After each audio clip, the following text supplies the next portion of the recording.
నమస్కారం Shri fibre news కి స్వాగతం. ముందుగా బులెటిన్ హెడ్లైన్స్.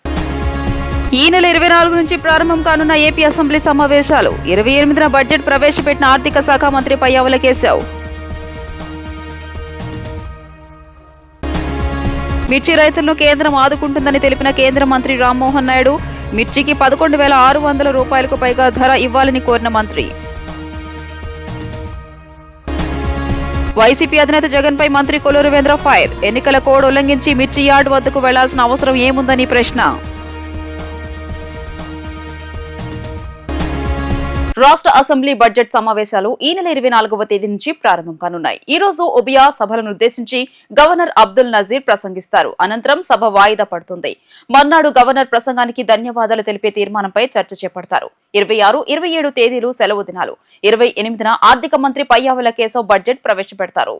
అంతర్జాతీయ మార్కెట్లో ధర కల్పించి తద్వారా మిర్చి రైతులను ఆదుకోవాలని కోరగా సమస్య చెప్పిన వెంటనే శివరాజ్ సింగ్ స్పందించారని కేంద్ర మంత్రి రామ్మోహన్ నాయుడు తెలియజేశారు. మిర్చి గిట్టుబాటు ధర రాక రైతులు కష్టాల్లో ఉన్నారని, మార్కెట్ ధర ఉత్పత్తి ఖర్చుల మధ్య వ్యత్యాసం ఇవ్వాలని కోరగా కేంద్ర మంత్రి అంగీకారం తెలిపినట్లు కేంద్ర మంత్రి స్పష్టం చేశారు. ఏపీలోని మిర్చి రైతులను ఆదుకోవాలని కోరినట్లు కేంద్ర మంత్రి రామ్మోహన్ నాయుడు తెలియజేశారు. మిర్చి రైతులకు చేయూతపై కేంద్ర వ్యవసాయ శాఖ మంత్రి శివరాజ్ సింగ్ చౌహాన్ నేతృత్వంలో కీలక సమావేశం నిర్వహించారు. ఈ సమావేశానికి హాజరైన రామ్మోహన్ నాయుడు అనంతరం మీడియాతో మాట్లాడుతూ మిర్చికి 11,600 రూపాయలకు పైగా ధర ఇవ్వాలని కోరామన్నారు. మిర్చి ఎగుమతులపైన చర్చించామన్నారు. ఎగుమతిదారులతో మాట్లాడి నిర్ణయం తీసుకుంటామని శివరాజ్ సింగ్ చౌహాన్ తెలియజేశారు. అంతర్జాతీయ మార్కెట్లో ధర కల్పించి తద్వారా మిర్చి రైతులను ఆదుకోవాలని కోరగా సమస్య చెప్పిన వెంటనే శివరాజ్ సింగ్ స్పందించారని తెలియజేశారు. మార్కెట్ ధర ఉత్పత్తి ఖర్చుల మధ్య వ్యత్యాసం ఇస్తామని చెప్పారన్నారు. మిర్చి రైతులు కష్టాల్లో ఉన్నారని మంత్రి దృష్టికి తీసుకెళ్లామన్నారు. చంద్రబాబు నాయుడు గారు కూడా రాష్ట్రం తరపున మిర్చి రైతుల తరపున ఉన్నటువంటి సమస్యలు ప్రస్తావిస్తే అది ఖచ్చితంగా ఇమీడియట్గా టాప్ ప్రయారిటీ మీద తీసుకొని అవన్నీ కూడా సెటిల్ చేస్తామని చెప్పి కూడా ఆయన హామీ ఇవ్వడం జరిగింది. మరి నిన్ననే ఆయన వేరేగా ఒక మీటింగ్ ఈరోజు పెడతామని చెప్పి ఇచ్చినటువంటి హామీ ప్రకారం ఈరోజు ఒక మీటింగ్ పెట్టుకున్నాం. అగ్రికల్చర్ మినిస్ట్రీ తాలూకు అధికారులు, నేను కూడా అటెండ్ అయ్యాను. రాష్ట్రం తరపున అచ్చెన్నాయుడు గారు అలాగే అక్కడ ఉన్నటువంటి అగ్రికల్చర్ టీం అందరూ కూడా అటెండ్ అయ్యి మళ్ళీ ఆ సమస్యల మీద ప్రత్యేకంగా చర్చించడం కూడా జరిగింది. అందులో ముఖ్యంగా ప్రొక్యూర్మెంట్కి సంబంధించి, ఎందుకనంటే ఇది ఇమీడియట్గా స్టార్ట్ అవ్వాలనే ఆలోచనతో చంద్రబాబు నాయుడు గారు నేను రిక్వెస్ట్ చేశారు. మరి దాన్ని సీరియస్గా తీసుకొని కేంద్ర ప్రభుత్వం అలాగే మంత్రి గారు కూడా దాన్ని ఇమీడియట్గా చేయిస్తామని చెప్పి హామీ ఇచ్చారు. వీలైనంత త్వరగా కేంద్రం నుంచి కూడా డిఫరెన్స్ ఆఫ్ ప్రైస్ ఏదైతే ఉందో దాన్ని పే చేయడానికి ఏదైతే 25% వరకు వాళ్ళకి MIS minimum market intervention scheme ద్వారా ఉందో దాన్ని పొడిగిస్తూ 75% వరకు కూడా కమిటీ ఆఫ్ మినిస్టర్స్ ద్వారా అప్రూవల్ తీసుకొని 75% వరకు కూడా చేస్తామని చెప్పి స్పష్టంగా హామీ కూడా ఇవ్వడం జరిగింది.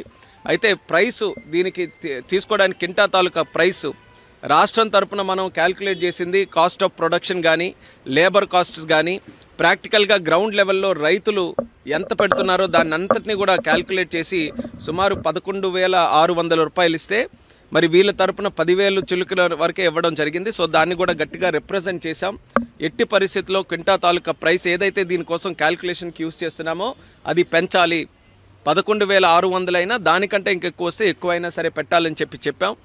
ఐకార్కి సంబంధించినటువంటి అధికారులు కూడా పిలిచారు. వాళ్ళకు కూడా స్పష్టంగా ఇన్స్ట్రక్షన్స్ కూడా మరి మినిస్టర్ గారు ఇచ్చారు. ఎట్టి పరిస్థితుల్లో ఆ ప్రైస్ని కూడా ఇంప్రూవ్ చేయాలని. సో అది కూడా చాలా పాజిటివ్గా ఉందని కూడా ఈ సందర్భంగా తెలియజేస్తున్నాం. మిర్చి యార్డు వద్దకు వెళ్లడమే అక్రమమని అధికారులు చెబుతుంటే అక్కడ తనకు సెక్యూరిటీ కల్పించలేదని జగన్ రెడ్డి వాదించడం విడ్డూరంగా ఉందని రాష్ట్ర ఎక్సైజ్ భూగర్భ వనరుల శాఖ మంత్రి కొల్లు రవీంద్ర మండిపడ్డారు. ఎన్నికల కోడ్ ఉల్లంఘించి మరీ మిర్చి యార్డు వద్దకు వెళ్లాల్సిన అవసరం ఏమొచ్చిందో జగన్ రెడ్డి సమాధానం చెప్పాలని డిమాండ్ చేశారు. కృష్ణా జిల్లా మచిలీపట్నంలో రాష్ట్ర గనులు భూగర్భ వనరులు ఎక్సైజ్ శాఖ మంత్రి కొల్లు రవీంద్ర మీడియాతో మాట్లాడుతూ మాజీ సీఎం జగన్మోహన్ రెడ్డి వ్యవహార శైలిపై ఆగ్రహం వ్యక్తం చేశారు. మిర్చి యార్డు వద్దకు వెళ్లడమే అక్రమమని అధికారులు చెబుతుంటే అక్కడ తనకు సెక్యూరిటీ కల్పించలేదని జగన్ రెడ్డి వాదించడం విడ్డూరంగా ఉందని మండిపడ్డారు. కలెక్టర్, కోర్టులు కూడా వద్దని చెప్పిన జగన్ రెడ్డి పెడచెవిన పెట్టడంలో ఆంతర్యమేమిటి? ప్రజల మధ్య భయోందోళనలు సృష్టించాలి. ఎన్నికల సమయంలో రాద్ధాంతం చేయాలనే కుట్రతోనే మిర్చి యార్డుకు వెళ్లారు. మరోవైపు దళితుడిని కిడ్నాప్ చేసిన కేసులో అరెస్ట్ అయిన వ్యక్తిని జైలుకు వెళ్లి మరీ పరామర్శించడానికి జగన్ రెడ్డి సిగ్గుపడాలన్నారు. అలాంటి రౌడీలను అమాయకులంటూ జగన్ రెడ్డి కితాబిస్తున్నారు. వంశీ ఎలాంటివాడో గన్నవరం నియోజకవర్గంలో ఎవరిని అడిగినా చెబుతారు. కేసు విచారిస్తున్న అధికారులను బెదిరించడం జగన్ రెడ్డి ఫ్యాక్షన్ మనస్తత్వానికి నిదర్శనమన్నారు. ఇప్పటికైనా జగన్ రెడ్డి తన తీరు మార్చుకోకపోతే పరిణామాలు తీవ్రంగా ఉంటాయని మంత్రి కొల్లు రవీంద్ర హెచ్చరించారు. విమర్శించారు. ఓట్లేసి గెలిపించిన ప్రజల కోసం అసెంబ్లీకి రాకుండా పారిపోయి జైళ్ల చుట్టూ తిరుగుతూ అరాచక శక్తుల్ని పరామర్శిస్తున్నాడని దుయ్యబట్టారు. జగన్ రెడ్డి ముందు ప్రజలు ఇచ్చిన తీర్పును గౌరవించి అసెంబ్లీకి వచ్చి ప్రజా సమస్యలపై పోరాడాలని మంత్రి కొల్లు రవీంద్ర డిమాండ్ చేశారు. ఇంకా అయినా ఇప్పుడు ఏంటంటే ఏం చేయాలో తెలియట్లే. ఇవాళ సెక్యూరిటీ తీసేశారు అంటాడు. Z+ కేటగిరీ సెక్యూరిటీ మేము తీయటానికి రాష్ట్ర ప్రభుత్వంలో ఉండదు, ఎక్కడ తగ్గించలేదు సెక్యూరిటీ విషయంలో. అనుమతులు లేకుండా ఎలక్షన్ కోడ్ ఉన్నప్పుడు ఏ రకంగా మిర్చి యార్డ్కి వెళ్తాడు ఆయన? ఇప్పుడు మిర్చి యార్డ్కి సందర్శనకి వెళ్ళాలంటే ఎలక్షన్ కోడ్ ఉంది, నువ్వు వెళ్ళు, పర్మిషన్ తీసుకుని వెళ్ళు. జిల్లా కలెక్టర్ వెళ్ళడానికి లేదన్నారు, పోలీసులు అనుమతిని నిరాకరించారు. అనుమతులు తీసుకుని వెళ్ళడానికి మాకేం అభ్యంతరం లేదు. కానీ ఒక ఉద్దేశపూర్వకంగా ప్రజల్ని రెచ్చగొట్టడానికి లేకపోతే ఇక్కడ ఒక అరాచకాలు సృష్టించడానికి ప్రయత్నం చేస్తే అది జరగనివ్వ. ఆ విషయంలో ఎటువంటి వేరే ఆలోచన లేదు. మొన్న కూడా వంశీని మేమేమి అరెస్ట్ చేయాలనుకుంటే ఫస్ట్లోనే చేసాము, కానీ అతనంతటా అతనే కిడ్నాప్ చేసి ఒక దళిత సోదరుని కిడ్నాప్ చేశాడు కాబట్టి వాళ్ళు పెట్టినటువంటి కేసు మీద అతను అరెస్ట్ చేయడం జరిగింది. SC/ST కేసు పెట్టి అతను అరెస్ట్ చేయడం జరిగింది. ఈయన వెళ్ళి వారికి ఒత్తాసు పలుకుతారు. అక్కడ ఏమి చేయలేదు అమ్మాయి కూడా అని చెప్తా ఉన్నారు. ఇవాళ మొత్తం గన్నవరం కాదు, రాష్ట్ర ప్రజలందరూ కూడా చెప్తారు వంశీ గారి గురించి కానీ వైసీపీ నాయకుల గురించి కానీ. ఇవాళ జగన్మోహన్ రెడ్డి గారు అవలంబిస్తున్నటువంటి విధానం కరెక్ట్ కాదు. కరెక్ట్ చేసుకోకపోతే ఆయన చెప్తా ఉన్నాడు, పోలీసు అధికారులు గొడ్లోడు తెస్తారంట. సప్త సముద్రాల అవతల ఉన్న రిటైర్ అయిపోయినా తీసుకొచ్చి గొడ్లోడు తెస్తాను అంటే ఇన్వెస్టిగేషన్ ఉన్నటువంటి కేసుని నువ్వు బెదిరిస్తావా? పోలీసు అధికారులను బెదిరిస్తావా? సాక్షులను బెదిరిస్తావా? మరి అది కూడా ఒక అతను బెయిల్ ఎందుకు రద్దు చేయకూడదు కూడా వాళ్ళ ప్రశ్నిస్తాల్సినటువంటి అవసరం ఉంది. ఖచ్చితంగా ఇలా ఈ రకంగా చేసే కార్యక్రమాలు చేస్తే మటుకి మేము తీవ్రంగా చూస్తాం. ప్రజాస్వామ్యబద్ధంగా అనుమతులు తీసుకోండి, కార్యక్రమాలు చేసుకోవచ్చు, ప్రజల పక్షాన మాట్లాడవచ్చు. లేదా అసెంబ్లీ ఉంది వేదికగా, అసెంబ్లీ రావడానికి భయపడుతున్నావు కదా నువ్వు ఇదే రకంగా కొనసాగితే 151 నుంచి 11 మంది గొడ్లోడు తీశారు. 11 మంది మిగతా వాళ్ళందరూ గొడ్లోడు తీశారు. రేపు 11 కూడా మిగలవు, అది గుర్తుపెట్టుకోండి జగన్మోహన్ రెడ్డి గారు. కృష్ణా మిల్క్ యూనియన్ పై తాను చేసిన ఆరోపణలను నిరూపించలేకపోతే ఫ్యాక్టరీ ఆవరణలో ఉరి వేసుకుని చనిపోతానని జీకొండూరు మండలం కవలూరు గ్రామ పాల సేకరణ కేంద్రం అధ్యక్షుడు తాడికొండ రమేష్ బాబు పాలక వర్గానికి సవాల్ చేశారు. పాలక వర్గం అవినీతిపై విచారణ జరిపి చైర్మన్ చలసాని ఆంజనేయుల్ని పదవి నుండి తొలగించి తమకు న్యాయం చేయాలని రమేష్ బాబు కోరారు. కృష్ణా మిల్క్ యూనియన్ గత కొంతకాలంగా అనేక ఆరోపణలు వస్తున్న సంగతి తెలిసిందే. ఈ నేపథ్యంలో హనుమంతరాయి గ్రంథాలయంలో ఏర్పాటు చేసిన విలేకరుల సమావేశంలో జీకొండూరు మండలం కవలూరు గ్రామ పాల సేకరణ కేంద్రం అధ్యక్షుడు తాడికొండ రమేష్ బాబు మాట్లాడుతూ తాను చేసిన ఆరోపణలపై బహిరంగ చర్చకు సిద్ధమా అని సవాల్ చేశారు. మండల జానకి రామయ్య ఎన్నో కష్ట నష్టాలకు వచ్చి మిల్క్ యూనియన్ లాభాల బాటలు నడిపేందుకు అహర్నిశలు కృషి చేశారన్నారు.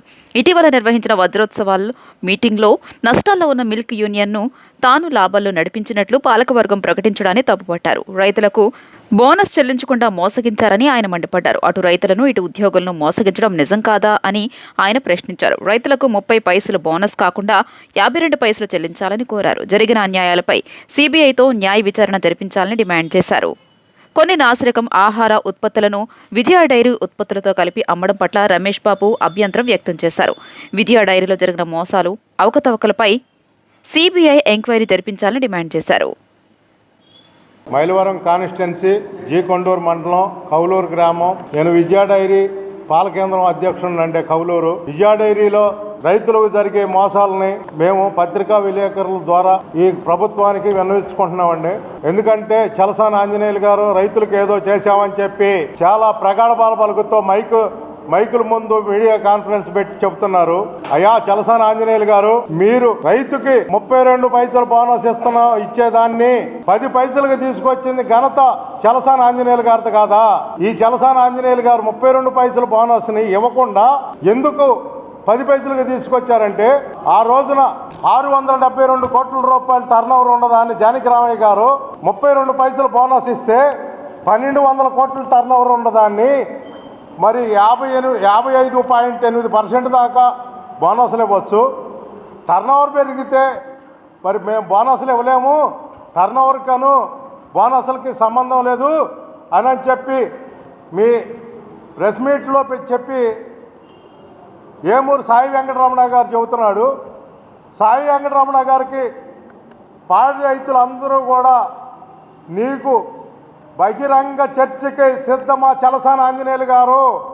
ఎక్కడ నీ ఇష్టం వచ్చిన సొసైటీలో నువ్వు చేసిన తప్పులన్నీ నేను చెబుతా. రైతులు నీది తప్ప నాది తప్ప అంటే నేను అక్కడే మీ ఉన్న చోటే నాది తప్పని మీ అందరి కాళ్ళు పట్టుకొని నేను బయటకు వెళ్ళిపోయి ఈ రోజు నుంచి నేను ఎక్కడా కూడా మాట్లాడను. ఈ నెల 27వ తేదీన జరగనున్న పట్టభద్రుల ఎమ్మెల్సీ ఎన్నికలలో అత్యధిక ఓట్ల మెజారిటీతో గెలిపించాలని కృష్ణా గుంటూరు జిల్లాల ఇండిపెండెంట్ ఎమ్మెల్సీ అభ్యర్థి అరిగెల శివరామప్రసాద్ తెలియజేశారు. హనుమాన్ జంక్షన్ లో ఏర్పాటు చేసిన మీడియా సమావేశంలో శివరామప్రసాద్ మాట్లాడుతూ పట్టభద్రులకు తనను అఖండ మెజారిటీతో గెలిపించాలని సీరియల్ నెంబర్ 5 వద్ద 1 వేసి గెలిపించాలని విజ్ఞప్తి చేశారు. గతంలో తాను విద్యార్థి నాయకుడిగా విద్యార్థుల సమస్యల పట్ల ఆంధ్ర యూనివర్సిటీలో పలు పోరాటాలు చేసి విజయం సాధించడం జరిగిందని తెలియజేశారు. నా పేరు అరిగెల శివరామప్రసాద్ రాజా. నేను బెజవాడ బార్ అసోసియేషన్ ప్రధాన కార్యదర్శిని. నేను ఈ నెల 27వ తారీఖున జరుగు కృష్ణా గుంటూరు గ్రాడ్యుయేట్స్ ఎమ్మెల్సీ ఎన్నికల్లో ఎమ్మెల్సీ అభ్యర్థిగా పోటీ చేస్తున్నాను. నేను ఈ ఎమ్మెల్సీ ఎన్నికల్లో పోటీ చేయడానికి ప్రధాన కారణం గతంలో విద్యార్థి నాయకుడిగా విద్యార్థి సమస్యలపై ఆంధ్ర యూనివర్సిటీ నందు విద్యార్థుల పక్షాన పోరాటం చేసి విజయం సాధించి నేను విద్యార్థి నాయకుడిగా మంచి పేరు తెచ్చుకున్నాను. దరిమిళ నేను నా యొక్క లా కంప్లీట్ చేసుకుని 2004 నుంచి బెజవాడ బార్ నందు ప్రాక్టీస్ చేస్తూ నేను హనుమాన్ జంక్షన్లో ఉచిత న్యాయ సలహా కేంద్రం పెట్టి పేదలకు సేవ చేస్తున్నాను. గత 20 సంవత్సరాలుగా నేను కృష్ణా జిల్లాలోని అన్ని ప్రాంతాల్లో కూడా పేదలకు ఉచితంగా సర్వీస్ చేస్తున్నాను. అదేవిధంగా నేను ఒక మంచి న్యాయవాదిగా విజయవాడ కోర్టు నందు ప్రాక్టీస్ చేస్తూ గత సంవత్సరం జరిగినటువంటి ఎన్నికల్లో నేను 670 ఓట్ల మెజార్టీతో నేను గెలుపొందడం జరిగింది. దీనికి ప్రధాన కారణం నీతి నిజాయితీ నిబద్ధత. నా నీతి నిజాయితీ నిబద్ధతను చూసినటువంటి నా న్యాయవాది మిత్రులు ఎన్నికల్లో నాకు అఖండ మెజార్టీని ఇచ్చారు. ఒక కులం చూడలేదు, ఒక మతం చూడలేదు. నేను ఈ సంవత్సరం ప్రధాన కార్యదర్శిగా ఉన్న తర్వాత జిల్లాలోని అదేవిధంగా గుంటూరు జిల్లాలో ఉన్నటువంటి న్యాయవాదులపై జరిగినటువంటి దాడులపై నేను ప్రత్యక్షంగా వెళ్ళి వారిని పరామర్శించి సర్వీస్ చేయడం జరిగింది. వారి సమస్యపై నా యొక్క వాయిస్ని వినిపించడం జరిగింది. అదేవిధంగా పేదవాడి యొక్క గొంతుని ఏదైనా ఎక్కడ సమస్య వస్తే ఏ పోలీస్ స్టేషన్లో కానీ ఏదైనా సరే ఏదైనా నా దృష్టికి వస్తే నేను తక్షణమే స్పందించి వాళ్ళకి సర్వీస్ చేయడం జరిగింది. ఒక మంచి నాయకత్వాన్ని బలపరచండి. మీ వాయిస్ నా వాయిస్గా శాసనమండలిలో మాట్లాడతాను, మీ అందరికీ మంచి చేస్తాను. ఇంకో విషయం చెప్తున్నాను, గ్రాడ్యుయేట్స్ అయినటువంటి నా మిత్రులందరికీ కూడా నేను ఒకే మాట విన్నవించుకున్నాను. రేపు నేను గెలిచిన తర్వాత మండలానికి ఒక క్యాంప్ నిర్వహించి మండలం ఉన్నటువంటి ఎవరైతే గ్రాడ్యుయేట్స్ కానీ చదువుకున్న విద్యార్థులతో నేను ఒక మీటింగ్ ఏర్పాటు చేస్తాను. మీ కొరకు నేను ఒక ప్రణాళికను రచిస్తాను. మీ అందరికీ ఒక సేవకుడిలాగా ఉంటాను. సమాజానికి మంచి చేద్దాం. నా యొక్క విన్నపాన్ని అందరూ కూడా మంచిగా స్వీకరించి నాకు రేపు జరగబోయే ఎన్నికల్లో సీరియల్ నెంబర్ 551 అనే అంకెను వేసి అఖండ మెజార్టీని కలగజేయాలని మీ అందరికి కూడా సవినయంగా వినయజేసుకుంటున్నాను. Thank you one and all. Thank you so much. Auto కార్మికుల ప్రయోజనాలను దెబ్బతీసే జీవో నెంబర్ 8ని రద్దు చేయాలని ఐఎఫ్టీయూ రాష్ట్ర ప్రధాన కార్యదర్శి కె పోలారి అధ్యక్షుడు డి శ్రీనివాసులు ప్రభుత్వాన్ని డిమాండ్ చేశారు. జీవోను ఉపసంహరించుకోకుంటే ప్రభుత్వానికి వ్యతిరేకంగా పోరాటాలు చేస్తామని స్పష్టం చేశారు. ఆటో కార్మికుల ప్రయోజనాలను దెబ్బతీసే విధంగా ఉన్న జీవో నెంబర్ 8కి వ్యతిరేకంగా గాంధీనగర్ ప్రెస్ క్లబ్ లో ఐఎఫ్టీయూ ఆధ్వర్యంలో మీడియా సమావేశం జరిగింది. ఈ సమావేశంలో ఐఎఫ్టీయూ రాష్ట్ర ప్రధాన కార్యదర్శి కె పొలారి అధ్యక్షుడు డి శ్రీనివాసరావు మాట్లాడుతూ కూటమి ప్రభుత్వం కార్మికుల ప్రయోజనాలను, పేదల ప్రయోజనాలను దెబ్బతీసే విధానాలను అవలంబిస్తుందన్నారు. ఆటో షోరూం ఓనర్ల లాభాల కోసం జీవో నెంబర్ 8 రాష్ట్ర ప్రభుత్వం విడుదల చేసిందని, జీవో వల్ల ఆటో కార్మికుల ప్రయోజనాలు దెబ్బతింటాయన్నారు. గతంలో ఉన్న ఆటోలకు కూడా నగరంలోకి ప్రవేశాన్ని కల్పించాలన్నారు. ఆటో కార్మికుల ప్రయోజనాలను కాపాడుతూ జీవో మార్చి కొత్త జీవో ఇవ్వాలన్నారు. లేకుంటే ప్రభుత్వానికి వ్యతిరేకంగా పోరాటాలు చేయాల్సి వస్తుందని ప్రభుత్వాన్ని హెచ్చరించారు. 2002లో జనాభా ప్రాతిపదిక మీద 8,600 సరిపోతుందని చెప్పేసి ఆనాడు ఉన్నటువంటి టీడీపీ ప్రభుత్వం జీవో నెంబర్ 155 ఇచ్చారు. మరలా 2015లో కూడా టీడీపీ అధికారులకు వచ్చిన తర్వాత లేదు ఆటో సరిపోవట్లేదు ప్రజలకు అని చెప్పేసి మరి 4,500 ఆటోల్ని 5 మండలాలు కలుపుతూ జీవో ఇచ్చారు. తర్వాత మహిళలకి షీ ఆటోలు ఇచ్చారు వాళ్ళే. ఈనాడు మళ్ళా 2025 ఎన్నికలో గెలిచిన తర్వాత మన ఫిబ్రవరి 13వ తారీఖున మళ్ళీ జీవో ఇచ్చారు. అంతకుముందు ఇచ్చినటువంటి 2002, 2015 సంబంధించినటువంటి జీవోలన్నీ కూడా రద్దు చేసేస్తూ కొత్తగా జీవో నెంబర్ 8 ఇచ్చారు. దాని సారాంశం ఏంటంటే ఉపాధి అవకాశాలు కల్పించే దానికోసం ప్రభుత్వం ఆలోచన చేసింది. ఉన్నటువంటి జీవోలు మొత్తం రద్దు చేసేసి విజయవాడ నగరాన్ని ఫ్రీ జోన్ చేస్తాం, కొత్తగా ఆటోలు తీసుకునే దానికోసం ఎటువంటి అభ్యంతరం లేదు. ఎన్నైనా తీసుకొచ్చే పద్ధతిలోన జీవో నెంబర్ 8 ఇచ్చారు. మేమేం కోరుతామంటే మీరు ఇచ్చినటువంటి జీవోలోనే ఉపాధి అవకాశాలు కల్పిస్తామని చెప్పి అన్నారు. ఇప్పటి వరకు ఉన్నటువంటి విజయవాడ నగరానికి ఆనుకుని ఉన్నటువంటి వివిధ మండలాలకు సంబంధించినటువంటి ఆటోలకి మీరు గతంలో సీలింగ్ ఉండటం వల్ల ఇక్కడ ఉన్నటువంటి కార్మికులు ఆ మండలాల్లో ఆధార్ కార్డులు తీసుకొని అడ్రస్ మార్చుకొని ఆటోలు తీసుకున్నారు. వాళ్ళంతా కార్మికులు కాదా, వాళ్ళకు ఉపాధి కల్పించాల్సిన అవసరం ఈ ప్రభుత్వానికి లేదా అని చెప్పేసి మేము ఐఎఫ్టీగా సూటిగా క్వశ్చన్ చేస్తూ ఉన్నాం. రాష్ట్ర ప్రభుత్వం ఆటో కార్మికులకు ఉపాధి కల్పించే పేరుతో ఒక జీవో విడుదల చేస్తుంది. మన 11 జీవో నెంబర్ 8. పేరుకి మాత్రం అది ఉపాధి అనే రకంగా రాశారు, కానీ అది ఉపాధి కోసం కాదు. ఏదైతే ఆటోలు అమ్మే షోరూమ్ వాళ్ళు ఉన్నారో వాళ్ళకి లాభాలు చేకూర్చడం కోసం, వాళ్ళ దగ్గర ఉన్న ఆటోలు అమ్ముడిపోవడం కోసం వాళ్ళ జీవో జారీ చేశారు. నిజానికి ఉపాధి కల్పించాలంటే విజయవాడ నగరం మీద ఆధారపడి ఉన్న ఆటో కార్మికులు కావచ్చు, విజయవాడ ఆనుకుని ఉన్న చుట్టుపక్కల మండలాలకు సంబంధించిన ఆటో కార్మికులు కావచ్చు, వీరందరూ విజయవాడ మీద ఆధారపడి బతుకుతూ ఉన్నారు. ఏదైతే 2002లో ఓ జీవో జారీ చేశారో, 8600 ఆటోలు సీలింగ్ చేస్తూ ఓ జీవో జారీ చేశారో, ఆ కారణంగా ఈ గత 22 సంవత్సరాలుగా కొత్త ఆటోలకు అవకాశం లేకుండా పోయే పరిస్థితి వచ్చింది. విజయవాడలోని ఎస్ఆర్ఆర్ కళాశాలకు చెందిన 6.67 ఎకరాల కోట్ల రూపాయల విలువైన భూమి ఆక్రమణకు గురైందని సిపిఐ ఎన్టీఆర్ జిల్లా కార్యదర్శి దోనిపూడి శంకర్ అన్నారు. ఆక్రమణకు గురైన భూమి పరిరక్షణకు ఓల్డ్ స్టూడెంట్స్ అసోసియేషన్ గా పోరాటం జరుగుతుందన్నారు. ఓల్డ్ స్టూడెంట్స్ అసోసియేషన్ పోరాటానికి సిపిఐ మద్దతు తెలుపుతుందన్నారు. ఇప్పటికైనా రాష్ట్ర ప్రభుత్వం స్పందించాలని, రానున్న అసెంబ్లీ సమావేశాల్లో ఎస్ఆర్ఆర్ కళాశాల కబ్జా విషయమై చర్చించాలన్నారు. లేని పక్షంలో సిపిఐగా పోరాటం చేస్తామన్నారు. కబ్జా కోరల్లో చిక్కుకున్న మహోన్నత చరిత్ర కలిగిన ఎస్ఆర్ఎన్ సివిఆర్ ప్రభుత్వ కళాశాల 6.5 ఎకరాల 67 సెంట్లను ప్రభుత్వం పరిరక్షించాలని రానున్న అసెంబ్లీ సమావేశాల్లో శాసనసభలో ప్రత్యేక అంశంగా చర్చించడం ద్వారా ప్రభుత్వ స్థలాలను కబ్జా చేస్తున్న వారికి ఒక గుణపాఠంగా ఉండాలని, ఎంతోమందికి విద్యాదానం చేసిన కళాశాల ప్రభుత్వ స్థలాన్ని కాపాడాలని చెప్పి కోరుతూ, పరిరక్షించాలని కోరుతూ రాష్ట్ర ముఖ్యమంత్రి గౌరవనీయులు నారా చంద్రబాబు నాయుడు గారికి, అలాగే రాష్ట్ర విద్యాశాఖ మంత్రులు నారా లోకేష్ గారికి బహిరంగంగా సిపిఐగా లేఖ వ్రాస్తున్నాం. బహిరంగ లేఖలో మేము పొందుపరిచినటువంటి అంశాలని పాత్రికేయ ముఖంగా ప్రజా దృష్టికి తీసుకువస్తున్నాం. మహానటుడు పద్మశ్రీ డాక్టర్ ఎన్టీ రామారావు, మాజీ ముఖ్యమంత్రి వర్యులు, కవులు, కళాకారులు, ఎంతోమంది మేధావులు, సామాజిక ఉద్యమాలకు స్ఫూర్తినిచ్చిన వామపక్ష మేధావులు, మేయర్లు, ఎమ్మెల్యేలు, మంత్రులు అనేక మంది ఎస్ఆర్ కళాశాల నుంచి వచ్చిన వారే.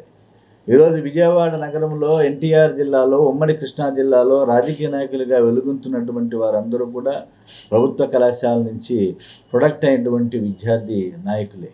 అటువంటి కళాశాల స్థలం శ్రీ రాజా రంగయ్యప్పారావు అన్న శ్రీ చుండూరు వెంకటరెడ్డి గార్ల దాతృత్వంతో ఏర్పడినటువంటి స్థలం, కళాశాల స్థలం ఈ రోజున కబ్జా కోరల్లో చిక్కుకొని అశోకవనంలో సీతలాగా విలపిస్తూ ఉన్నటువంటి నేపథ్యంలో పలుమార్లు అనేక సందర్భాల్లో 2018 నుంచి కూడా SRR college old students association మొక్కవోని పోరాటం చేస్తున్నది. ప్రత్యక్ష పోరాటం, న్యాయ పోరాటం కొనసాగిస్తున్నటువంటి నేపథ్యంలో, కానీ కందకలేని దురద పెండలానికి ఎందుకు అన్నట్లుగా కళాశాల యాజమాన్యానికి మాత్రం కనీసం చెమ కుట్టినట్లేదు, నిమ్మకు నీరెత్తినట్లు ఉన్నారు.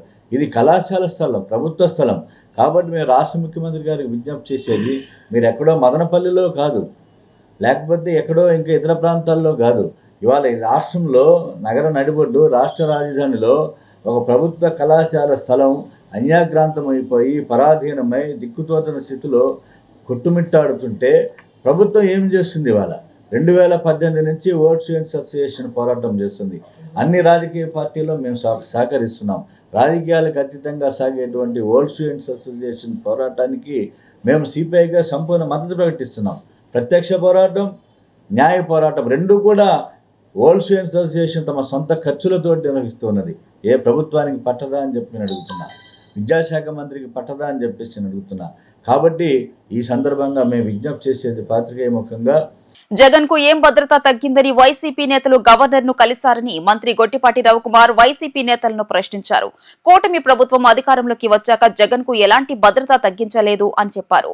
ముఖ్యమంత్రిగా పనిచేసిన వారికి ఎన్నికల కోడ్ ఉల్లంఘించకూడదనే విషయం తెలీదా అని ప్రశ్నించారు. ఈ సందర్భంగా మంత్రి గొట్టిపాటి రవికుమార్ మాట్లాడుతూ ముఖ్యమంత్రిగా వ్యవస్థల్ని నాశనం చేసి ఎప్పుడూ లేనంత అధ్వానంగా పరిపాలన చేశారని ఆగ్రహం వ్యక్తం చేశారు. చంద్రబాబు ఇంటి గేటుకు తాళ్లు కట్టిన రోజులు, ఎమ్మెల్యేని దాడికి పంపిన రోజులు గుర్తుకు రాలేదా అని పేర్కొన్నారు. 7,000 రూపాయల ఎంఎస్పీ ఫిక్స్ చేసిన జగన్ కు మిర్చి రైతుల వద్దకు వెళ్లే అర్హత ఎక్కడుందని మండిపడ్డారు. ప్రజలు 11 సీట్లు ఇచ్చి సంవత్సరమైన జగన్ కు బుద్ధి మారలేదు. ఇప్పటికైనా వైఖరి మార్చుకోవాలన్నారు. ఇంకా అసత్యాలతో ప్రజల్ని తప్పుదోవ పట్టించాలనుకోవడం తగదని ఆయన హితవు పలికారు. గడిచిన 5 సంవత్సరాల్లో నువ్వు వ్యవస్థలన్నీ కూడా సర్వనాశనం చేశావు. ఒక మాజీ ముఖ్యమంత్రి 3-4 సార్లు ఈ రాష్ట్రానికి ముఖ్యమంత్రి చేసిన అతను చంద్రబాబు నాయుడు గారి ఇంటికి మీ ఎమ్మెల్యేలను పంపించి గేట్లకు తాళ్లు కట్టిన రోజులు నీకు గుర్తురాలేదా? అన్నీ కూడా ఈ వ్యవస్థని భారతదేశంలో ఈ ఆంధ్ర రాష్ట్రంలో ఉన్న వ్యవస్థలన్నింటినీ కూడా సర్వనాశనం చేసి వదిలిపెట్టేశావు. మొత్తం కూడా రాజకీయ లబ్ధి కోసం గడిచిన 5 సంవత్సరాల్లో మా కార్యకర్తలను కానీ లేకపోతే మా నాయకులను కానీ ఎవరిని కూడా బయటికి రానికుండా కేసులు పెట్టడం అన్నీ కూడా చేసి వ్యవస్థలన్నీ కూడా నాశనం చేసి వదిలిపెట్టావు. ఈ భారతదేశంలో ఈ స్వతంత్రం వచ్చిన తర్వాత ఏ రాష్ట్ర ముఖ్యమంత్రి పరిపాలించలేనంత అధ్వానంగా గడిచిన 5 సంవత్సరాలు నీ పరిపాలన ఉంది. అందుకే ప్రజలు కూడా నీకు 11 సీట్లకు పరిమితం చేశారు. ఇప్పటికైనా నువ్వు ఒకసారి ఇంట్లో కూర్చొని ఆత్మ పరిశీలన చేసుకో. గడిచిన 5 సంవత్సరాలు ఏ విధంగా మనం పనిచేశాము, ఎందుకు ప్రజలు ఈ తీర్పిచ్చారనేది చేసుకోవాల్సిన అవసరం ఉంది. మళ్ళీ వాళ్ళ నిన్న కోడ్లో నువ్వు బయటకు వచ్చావు. ఒక ముఖ్యమంత్రిగా పనిచేసిన వాడివి కోడ్లో వెళ్ళకూడదనే విషయాన్ని నీకు తెలియదా? అది కూడా తెలియకుండా నువ్వు ముఖ్యమంత్రిగా ఏ విధంగా పనిచేసావు? మిర్చి రైతుల గురించి వాళ్ళు నువ్వు మాట్లాడే అర్హత ఎక్కడ ఉంది నీకు? ఆ రోజు నువ్వే కదా ఎంఎస్పీ రేటు 7,000 రూపాయలు అని చెప్పి ఇచ్చింది. మా టైంలో బ్రహ్మాండంగా ఇవాళ ముఖ్యమంత్రిగా ఢిల్లీ లెటర్ రాయటం కానీ ఇంకా మంచి రేటు రావాలని చెప్పి ఇవాళ ముఖ్యమంత్రి గారు లెటర్ రాస్తున్నారు. ఆ రోజు తుఫాన్ వచ్చిన రోజు నువ్వు ఏ విధంగా రైతులను పరిశీలించావు?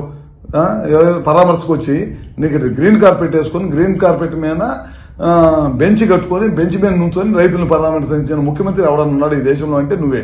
ఆ రోజు అపోజిషన్ లీడర్గా ఉండి రైతుల తరఫున పోరాడిన వ్యక్తి ఎవరన్నా ఉన్నాయంటే అది మా చంద్రబాబు నాయుడు గారు.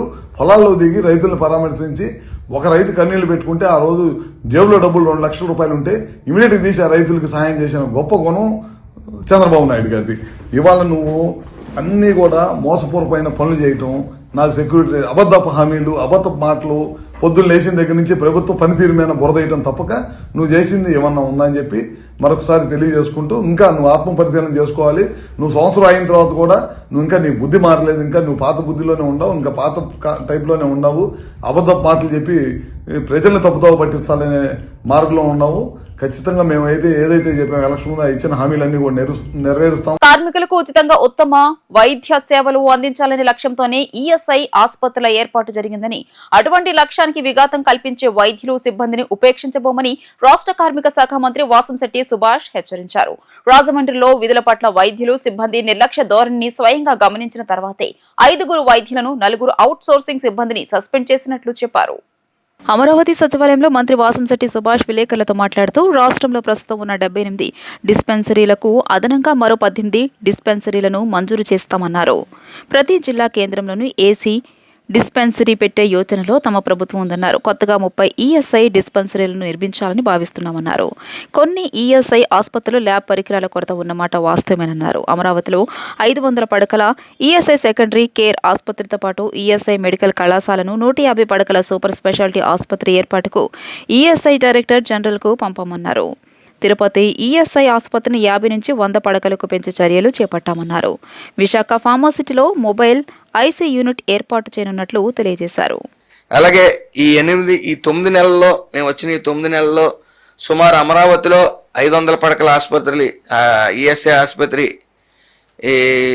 నమోదు ఇవ్వటం కానీ, అలాగే ఈఎస్ఐ మెడికల్ కాలేజ్ 150 పడకల ఆసుపత్రి కానీ, అలాగే సూపర్ స్పెషలిస్ట్ హాస్పిటల్ కానీ, అలాగే తిరుపతి 50 బెడెడ్ నుంచి 100 బెడెడ్ హాస్పిటల్ కింద చేయటం కానీ, సుమారు ఈ తిరుపతి ఒక్క విషయంలోని 97 రెగ్యులర్ పోస్టులు, 94 అవుట్సోర్సింగ్ పోస్టులు కూడా సృష్టించబడి వాళ్ళ ఉపాధి కల్పనలో మెరుగైన సౌకర్యాలు అందించడం జరుగుతూ ఉంది. కొత్తగా ఈ 30 డిస్పెన్సరీ హాస్పిటల్స్ ఈఎస్ఐ డిస్పెన్సరీలు కూడా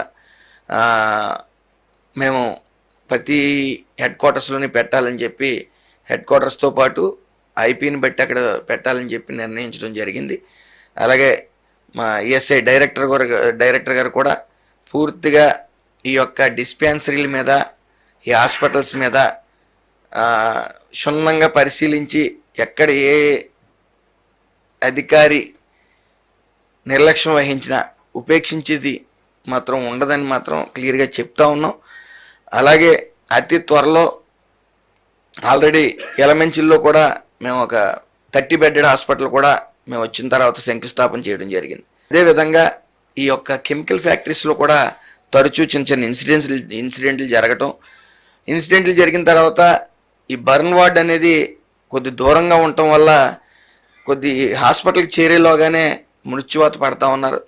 దాన్ని అధిగమించడానికి మొబైల్ ఐసీయూ యూనిట్ అనేది ఒకటి ఏర్పాటు చేయడం జరుగుతూ ఉంది. ఈ యొక్క సిఎస్ఆర్ ఫండ్స్తో కానీ ఇంకోటి కానీ దాంట్లో పూర్తిగా ట్రీట్మెంట్ వన్స్ హాస్పిటల్కి అంబులెన్స్ వెళ్ళగానే అక్కడ నుంచి ట్రీట్మెంట్ చేసుకుని హాస్పిటల్కి తీసుకెళ్ళేలాగా మరి ఒక మొబైల్ యూనిట్ అనేది ఏర్పాటు చేయడం జరిగింది.